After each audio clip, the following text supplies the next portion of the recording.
Walking the Earth around 1.5 to 1.9 million years ago, Homo erectus is perhaps the most fascinating of our ancestors. Emerging from the humble tree-climbing and occasionally upright-standing Homo habilis, these ancient humans were the first to truly resemble modern man, sparking a sense of kinship across the ages. But it wasn't just their appearance that set them apart. They also laid the foundations of our civilization by harnessing the elements and understanding their own biology. From feats like taming fire to the early development of language, these prehistoric pioneers are the silent architects of our existence. But who were they? What did they look like? And how did they think? And perhaps most importantly, how did these ancient wanderers craft the very foundations of the society that we continue to weave today? To uncover the answers, we must journey back in time to an era where the spark of humanity first ignited and man first learned how to harness the earth and his mind. In 1891, Dutch anatomist and paleontologist Eugene Dubois set out on an expedition to the Dutch East Indies, present-day Indonesia, hoping to find the missing link in human evolution. See, the missing link theory emerged in the 19th century during the early days of evolutionary theory. It referred to a hypothetical extinct creature that bridged the evolutionary gap between modern humans and their primate ancestors, particularly the modern chimpanzees. See, the big idea was to find fossil evidence demonstrating the transition from apes to humans, and everyone was out to find it. But what Eugene would come to find would be more than he ever expected. Driven by the conviction that the origins of humanity could be traced back to the tropics, an idea inspired by the distribution of modern primates and early human fossils, Eugene set out for adventure and chose the island of Java as his primary focus. With its rich geological layers and ancient deposits, Java at the time seemed like not just a promising location, but the best possible location. And luckily, after years of painstaking exploration and excavation, his efforts paid off in a region called Trinil, along the banks of the Solo River. In October 1891, Dubois' team unearthed a fossilized skullcap, popularly known as Trinil II, that had distinct features unlike those of modern humans or known apes. They had found it, a piece of the proverbial missing link. This skullcap had a prominent brow ridge, a low sloping forehead, and a brain size intermediate between that of apes and modern humans. After a lot of study a year later, in 1892, they found a thigh bone nearby that further supported the idea that this was a bipedal species.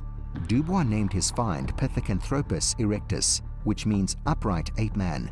However, this discovery was later reclassified as Homo erectus, fitting into the broader human evolutionary tree. Although human evolution is now seen as a branching process rather than a linear, Eugene's discovery would open the gate to a finding that would change everything we knew about ourselves. Many years after Eugene Dubois unearthed Java man at Trinil in the 1920s and 1930s, a series of finds known as Peking man were made at Zhukudian near Beijing, China. These fossils included several skulls and bones and provided substantial insight into the Homo erectus species. In 1984, Kamoya Kimu changed the game as he discovered the nearly complete skeleton of a young male, known as Turkana boy, near Lake Turkana, Kenya. This find offered valuable information about the physical structure and growth patterns of Homo erectus, and still continues to this day. Additionally, the Dmanisi fossils found in the 1990s in Georgia included several skulls and jawbones, showcasing significant variation and expanding our understanding of early human migration. Although at the time not much was known about the species, one thing was clear: they were definitely something special. The Homo erectus first appeared on Earth approximately 2 million years ago during the Pleistocene epoch. During this period, these new species of ancient man marked a significant evolutionary step that still baffles scientists today. See, unlike their predecessors, the Homo habilis, who still spent time in trees, the new Homo erectus had a fully upright posture and was adapted to living primarily on land. Contrary to what you would believe, the Homo habilis were not extinct during the emergence of Homo erectus, and would hypothetically have interacted with their ancestors as they both tried to navigate the changing world together. Dying out just around 108,000 to 117,000 years ago, the Homo erectus set the precedent for multiple human achievements. And perhaps one of the most important is that they were the first species to wander out of Africa. Conquering new lands and spreading across the globe, these ancient wanderers initiated a new way for mankind, one that would directly lead to more subspecies in the human family tree, specifically Homo heidelbergensis and Homo antecessor. Due to their wandering, Homo erectus is believed to be a direct ancestor of Homo heidelbergensis, which lived in Europe and Africa around 700,000 to 200,000 years ago. Homo heidelbergensis, in turn, is considered to be an ancestor of both the Neanderthals, aka Homo neanderthalensis, popularly known as cavemen, and the modern humans of today, the Homo sapiens. Besides, the Homo heidelbergensis is another descendant of the Homo erectus, and its wandering is the Homo antecessor, primarily found in the Iberian Peninsula. This species, however, is different from Homo heidelbergensis, as it exhibits a mix of archaic and modern traits, indicating a transitional form between Homo erectus and later Homo species. But what led to the evolution of Homo erectus? Well, to understand this, we have to look at the isolation theory. The theory reasoned that geographic and environmental barriers played a crucial role in the speciation and evolution of Homo erectus. According to this theory, a population of Homo habilis became isolated due to physical barriers such as mountains, rivers, or deserts. And as such, over time, natural selection acted on this isolated population, leading to adaptations that eventually differentiated them significantly from their ancestors. This theory is backed by fossil records that indicate that Homo habilis and Homo erectus actually coexisted for a period, suggesting a gradual evolutionary process. As such, the lack of geographic isolation in various regions like Africa and Asia facilitated the emergence of distinct traits in Homo erectus populations, contributing to their eventual divergence from Homo habilis. Sadly, after conquering the world for more than 1.5 million years, the Homo erectus populations gradually declined and eventually disappeared, with the last known population existing on the Indonesian island of Java, known as Homo erectus soloensis. Astonishingly, this group persisted until about 108,000 years ago. When it comes to the demise of Homo erectus, several factors can easily be pointed to as the culprits. One significant factor was climate change. The transformation of open woodlands into tropical rainforests in some regions created environments less suitable for Homo erectus, ultimately leading to their decline. But that was not all, as the emergence of more advanced Homo species, such as Homo sapiens and Neanderthals, led to increased competition for resources, further contributing to the decline of Homo erectus. Sadly, despite their adaptability, Homo erectus faced limits in surviving drastic environmental changes and competing with more advanced hominins, and those that did not evolve into new species or adapt quickly enough eventually perished. But what exactly made them last so long? How did they survive the world, and not only survive, but stand as an apex predator? When it comes to looks and somewhat human anatomy, the Homo erectus was the first ancient human to look anything like the modern human of today. So much so that you could dress one up and have them walk down the street undetected. Of course, that would be after a small application of makeup here and there to help the ancient wanderer look more like us and less like a member of the uncanny valley. The Homo erectus was quite a marvel to scientific society, as it exhibited a range of anatomical and behavioral traits that marked significant evolutionary advancements that still stick with us today. Standing fully upright and completely adapted to walking and living on the earth, the Homo erectus bipedal posture offered them the necessary requirements for their migratory lifestyle, allowing them to walk long distances and conquer new lands. Typically standing between 4 and 6 feet tall, Homo erectus individuals had a robust and muscular build, with thick bones and strong muscle attachments that indicated a life filled with physical demands. In actuality, Homo erectus had a wide range of body sizes, similar to modern humans. They varied in height from about 4 feet 9 inches to 6 feet 1 inch, and weighed between 88 and 150 pounds. These differences were likely due to variations in climate, mortality rates, or nutrition across different regions. However, unlike other great apes, there doesn't seem to have been a significant size difference between Homo erectus males and females, although there isn't much fossil evidence to confirm this. This potential lack of sexual dimorphism was a shocker.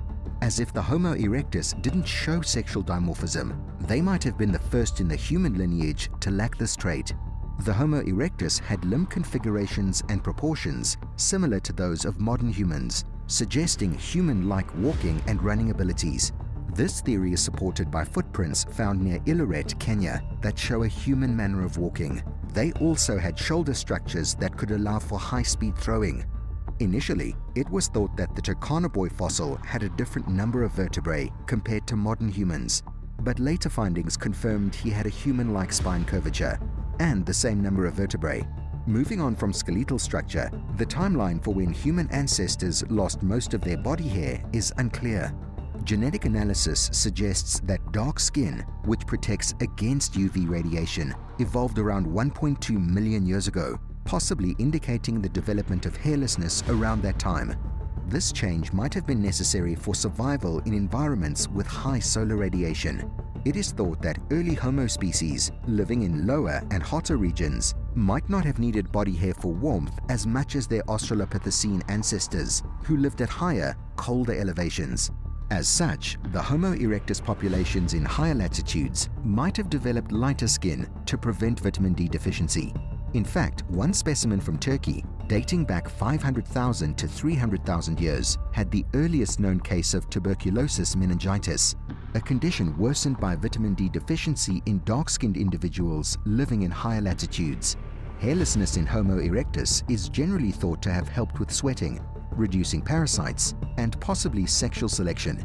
Facially, the Homo erectus featured prominent brow ridges and a sloping forehead, giving them a distinctive profile, a profile that would be edited over the years by evolution to give us what we now know as the human face. In the mouth region, Homo erectus had jaws that projected outward more than those of modern humans, accommodating larger teeth suited for a diet of tough, fibrous plant material and meat. Their dental enamel was the thinnest of any Pleistocene hominin. While this thin enamel prevented their teeth from breaking when eating hard foods, it made it harder to shear through tough foods, and as such, their diet had to be adapted to combat this. The jaws of Homo erectus, like all early Homo species, were thicker than those of modern humans and living apes.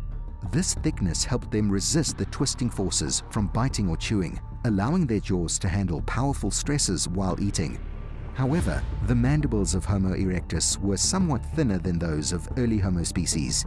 Their premolars and molars showed more pitting than those of Homo habilis, indicating a diet that included more brittle foods. These dental traits suggest that the Homo erectus mouth was less suited for processing hard foods and better adapted for shearing tougher foods, likely due to their use of tools. But perhaps their most notable anatomical development was their projecting nose, an adaptation that helped humidify and warm inhaled air, and, as such, ensured they survived in varied and often dry climates. An alternative hypothesis proposed by American psychologist Lucia Jacobs suggests that this projecting nose allowed Homo erectus to distinguish between the direction of different smells, allowing them to better navigate the ancient world and travel long distances. In terms of brain size, the Homo erectus had a capacity ranging from approximately 600 to 1,100 cubic centimeters, averaging around 900 cubic centimeters. This was a substantial increase from their predecessors, although it remains smaller than the average modern human brain, which is about 1,350 cc's. The cognitive abilities of Homo erectus also evolved over time, as early populations had brains that ceased developing at a younger age, limiting their capacity for learning and adaptation. However, later Homo erectus populations showed signs of continued brain development into later stages of youth, similar to modern humans, allowing for enhanced learning and adaptability. This enhanced learning and adaptability would then lead to some remarkable discoveries by the species. But we'll talk about that soon. Today, recent studies have shown that the brain size of the Asian Homo erectus over the last 600,000 years is quite similar to that of modern humans. In fact, when comparing brain sizes, some present-day human populations actually have brain sizes that overlap more with the Homo erectus than with modern humans, who have bigger brains. Essentially, this research points out issues with our current understanding of how brain size has evolved as it doesn't take into account differences between populations. The average brain size of Homo sapiens has increased mainly because the largest brains have gotten bigger, while the smallest brains haven't changed much compared to Homo erectus. This increase is more noticeable in northern populations, likely due to body size and climate factors. Because of these brain size similarities, some researchers suggest that Asian Homo erectus could be classified as a subspecies of Homo sapiens, called Homo sapiens soloensis, as earlier researchers had initially proposed. Another mind-boggling fact about the Homo erectus is that they most likely possessed a sort of proto-language, meaning they had more complex communication than any of the earlier hominids. However, they did not have fully formed speech. Scientists believe in this emerging communication ability most because of the discovery of a hyoid bone, which is a small U-shaped or horseshoe-shaped solitary bone situated in the midline of the neck, anteriorly at the base of the mandible and posteriorly at the fourth cervical vertebra. This bone supports your tongue, plays a key role in speaking and swallowing, and as such suggests some vocal communication was possible. When comparing Homo erectus to modern humans, several differences stand out. For example, modern humans have flatter faces, less pronounced brow ridges, and larger brain sizes. Our bodies are lighter, with thinner bones, and less pronounced muscle attachments, reflecting a less physically demanding lifestyle. However, these differences are simply a polished and better evolved version of those found in Homo erectus. Essentially, the Homo erectus represents a crucial step in human evolution, with significant advancements in anatomy and behavior. But why did they evolve as they did? What was their environment like? And how did their diet affect this evolution? Let's find out. First appearing on the open plains and savannas of Africa around 2 million years ago, Homo erectus is one of the most successful and widespread early human species, exhibiting remarkable adaptability to diverse environments and dietary sources. Their existence spanned several million years, during which the dynamic climatic shifts of the Pleistocene epoch profoundly influenced their lifestyle, migration patterns, and survival strategies. For example, glacial and interglacial periods caused significant changes in global climates, leading to shifts in habitats and the availability of resources. These changes forced Homo erectus to migrate, adapt, and innovate continuously. Heading back to Africa where it all started, Homo erectus emerged from environments rich in large herbivores and dangerous carnivores. This environment presented both significant opportunities and challenges. This is because the vast grasslands teemed with game, providing ample hunting opportunities, while the woodlands and forested areas offered shelter and diverse plant foods, creating a mixed habitat that supported a varied diet. As Homo erectus migrated out of Africa, they encountered the mixed forests and open plains of Europe. These regions required different strategies, as Northern Europe, with its colder climates and mountainous regions, demanded adaptations to withstand harsher conditions, leading to a completely different set of evolutionary traits, and even the prospect of construction. More on that later. As they moved on to Asia, Homo erectus adapted to an even broader range of environments, as the tropical rainforests and open woodlands in Southeast Asia provided a lush but challenging habitat, teeming with new flora and fauna. Plains and wetlands in India and China presented different ecological niches, requiring Homo erectus to be versatile in their tool use and dietary habits. Essentially, driven by the need to find suitable habitats and resources, Homo erectus migrated across vast distances as they moved out of Africa into Europe and Asia, adapting to diverse environments along the way. This extensive migration led to the development of distinct regional subspecies, such as Peking man in China and Java man in Southeast Asia. So what did they eat? The Homo erectus is often considered one of the first human species to truly embody the role of apex predators. This is because they were proficient hunters and hunted large mammals like antelopes, swine, rhinoceroses, hippopotamuses, and even elephants. They were able to do this thanks to their advanced stone tools, which included axes, knives, pickaxes, and cleavers, which were essential for hunting and butchering large game. In addition to meat, Homo erectus had a diverse plant-based diet, In fact, archaeological evidence from Israel indicates they consumed over 50 different types of fruits, vegetables, nuts, and seeds. This varied diet suggests a sophisticated understanding of their environment and the nutritional value of different food sources. Essentially, for survival, their ability to gather and process plant foods was crucial, especially in regions where large game was scarce. While the development of sophisticated tools allowed Homo erectus to exploit a wide range of food sources, the true game changer was the invention and use of fire, as it marked a revolutionary step in their evolution. See, being the first human to actually harness fire, it not only provided warmth and protection, but also enabled the cooking of food, which improved its taste, nutritional value, and safety. Cooking made certain plant foods edible and more digestible, allowing Homo erectus to expand their dietary repertoire. Continuing the train of the Homo erectus changing our views of human evolution, it is believed that the Homo erectus had a more advanced and structured lifestyle compared to their predecessors. This is because they are most closely associated with the Acheulean stone tool industry, which was a stone tool industry of the Lower Paleolithic period that included hand axes, cleavers, picks, and early forms of stone knives. This stone tool industry was known for making tools that were chipped on both sides to create sharp edges, with the most common tool being an almond-shaped hand axe made of flint, about 8 to 10 inches long, with the entire surface flaked to create cutting edges. These tools were essential for cutting, scraping, and processing meat. In later populations, particularly in Java, the Homo erectus even used bolas made from string and stones to capture prey. But the stone tools were not their most impressive feat, as the Homo erectus was the first to harness and control fire. They used fire for warmth, light, protection from predators, and cooking food, which made it easier to digest and safer to eat.